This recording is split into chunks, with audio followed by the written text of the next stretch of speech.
Lily Begum lives below the so-called poverty line, which means she's entitled to this subsidized food from the government. It's just enough to feed her family, and she's had to fight for it. Government officials came to verify my signature and took all the required forms.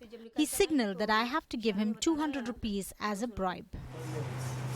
Accusations of corruption are common in these ration shops, giving subsidized food for the poor. Show me one place there is no corruption. Why are you blaming only the ration shop owners?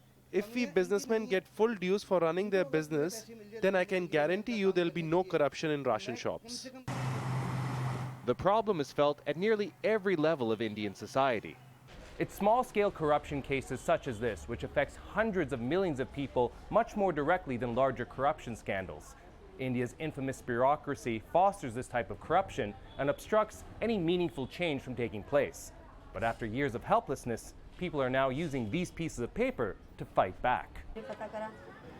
India's Right to Information, or RTI Act, allows anyone to access public information. That's how Lily Begum was able to prove there was no reason for her not to get her ration.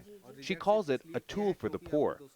The RTI activist who helped this mother feed her kids says the act has proved its value almost too well.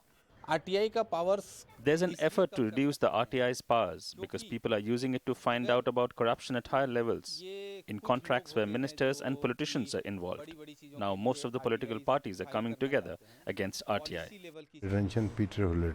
This former director of India's top investigation agency isn't surprised at the efforts to limit the RTI, given how systemic he says corruption is here. Not only system is corrupt, but there is no fear of punishment. There is no simplification of laws. More bureaucracy means more and more corruption. They'll bring some other laws, some sub-laws, and make your life almost impossible to live. At this community meeting, activists teach local women how to use the RTI. Without it, many in this neighborhood tell us things won't get better for them, not unless they pay a bribe. Faiz, Jamil, Al Jazeera, New Delhi.